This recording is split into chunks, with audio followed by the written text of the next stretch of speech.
Yo, what's going on, guys? My name is James, this is Duels Down Under, and you are here for a Swordsoul deck profile for the June 2022 format. I'll see you in the video.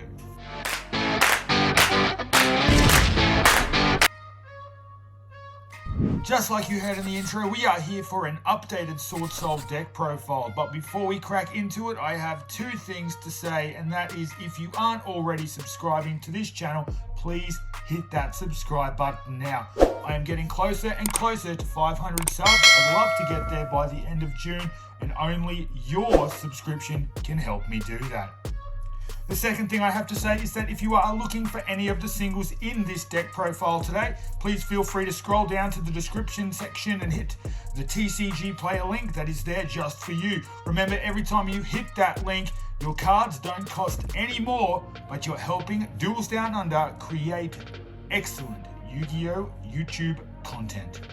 Let's get into the deck profile. We have a 42 card main deck, a 15 card extra deck, and as I always say, I'm not taking you through my side deck because it needs to be built based on your local tournament scene. Let's put the extra deck to the side and start with the main deck. Now, I can't say since the last profile that a lot has changed when it comes to the Swordsoul engine. We are still playing 3 copies of Swordsoul Moye. Definitely one of the ones you want to see nice and early on. We are playing 3 copies of the Strategist Long Yarn. This is a brilliant card to get you into those level 10 synchro monsters, as well as doing additional burn damage when it is sent from the field to the graveyard as a synchro material. We are playing the 2 copies of Swordsoul Taya. Now, for a little while there, when Pot of Desires was at 1, this could have been a drop down to 1. I left it at 2 because I always like to see it later on in the game. If for some reason that it got banished or was in the graveyard and you had no way to get it out, you'd be tailless for the whole game, and that just wasn't a good way to play.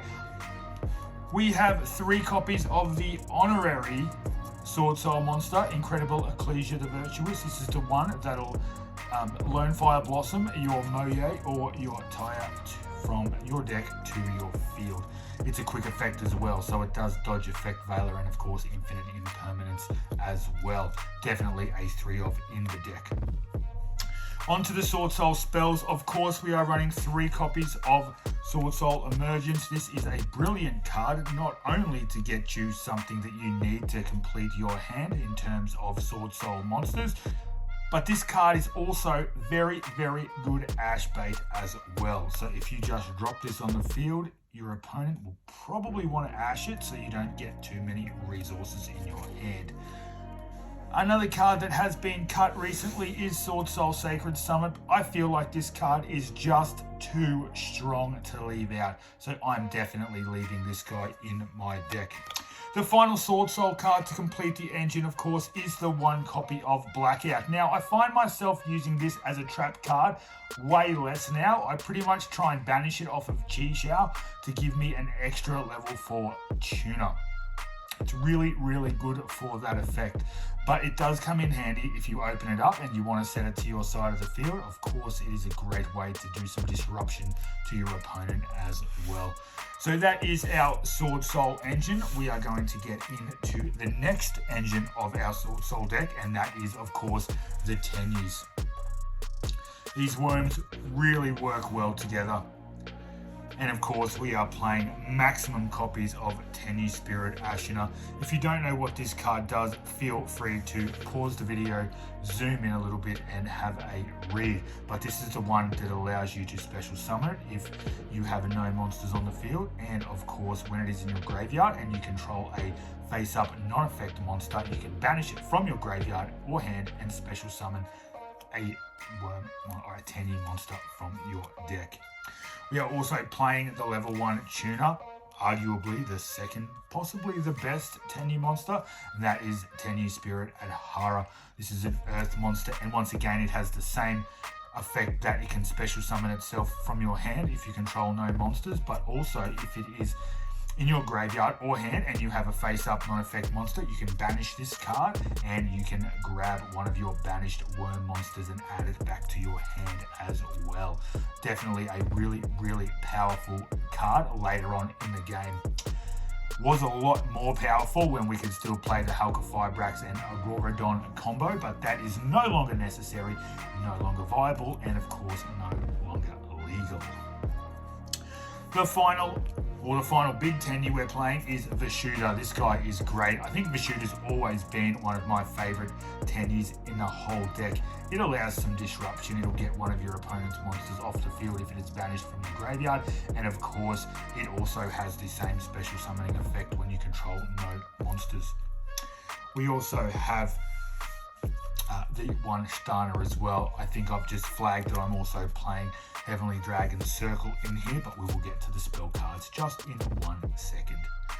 I have decided to max out on Vessel of a Dragon Cycle. I really believe that this is the better of the 2 spell cards that are related to the Tenyis. Being able to Foolish Burial a card, and if you control a face-up non-effect monster, you can also grab a Tenyi and add it to your hand as well. This is an absolute gun play when you need to do some special summoning. Was a lot better again with the Halqifibrax stuff, but still very, very good utility card. And again, another Ash bait that your opponent will want to try and stop as soon as they see it hit the field. And finally, the last Tenyi card we are playing is Heavenly Dragon Circle. This is the one that will help you avoid any sort of disruption that your opponent has. It can send your Moye so you can still get your token and it'll special summon out. It'll grab you the water and you can special summon that one because you will still have the token face up on the field. Also, if you need to, you can banish this card from the graveyard to add a Tenyi monster to your hand. Really, really good card there. Those 2 engines work very, very well together. Onto the hand traps now. We are playing 9 in total. They're pretty stock standard for this format. We are playing 3 copies of Ghost Bell and Haunted Mansion. The amount of special summoning that does occur from the graveyard, the amount of re-adding back to the hand from the graveyard, and the amount of banishing that happens from the graveyard. Seeing multiple copies of this throughout the game will be beneficial and hopefully put you in an advantageous position. We are playing 3 copies of Ash Blossom and Joyous Spring, still one of the most utilitous hand traps in the game. I don't need to talk too much about it. And finally, we are playing 3 copies of Imperm. I could easily take this one out and maybe add something else in, maybe a couple of copies of Crossout Designator.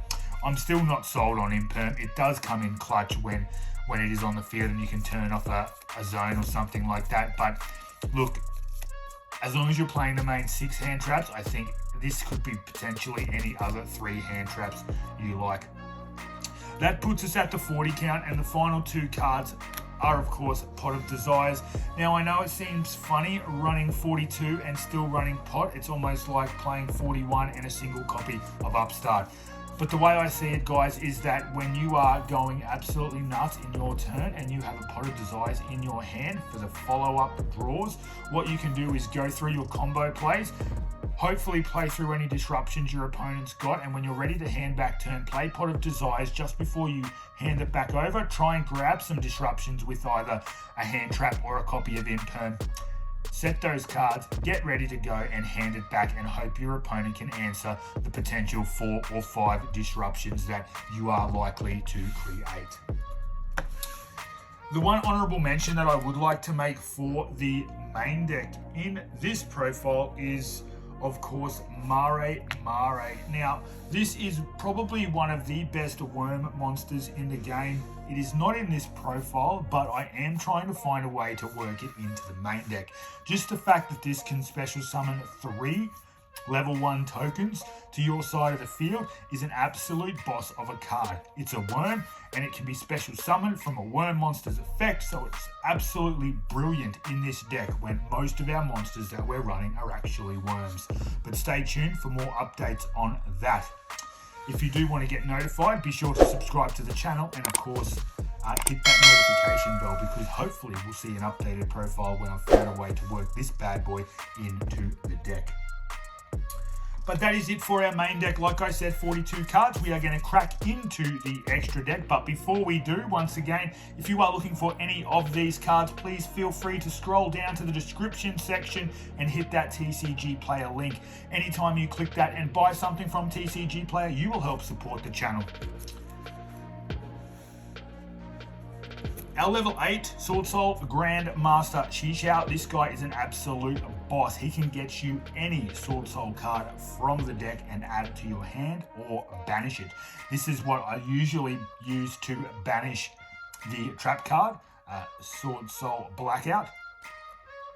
So what will happen is that, you grab that, banish it with Yugioh's effect, and then of course special summon that extra token to give you another potential synchro play moving forward. We're also playing the one copy of Tenyi. Now these two cards go hand in hand. It's great. The more cards you banish in this deck definitely boosts up the attack and defense of this guy. So when we are playing 2 copies of Pot of Desires, this guy can get up to 4,000 pretty easily. Not to mention the rest of the banishing that you do with, of course, Daya and the Tenyis as well. And finally, our last Swordsoul extra deck monster is, of course, Qinlong.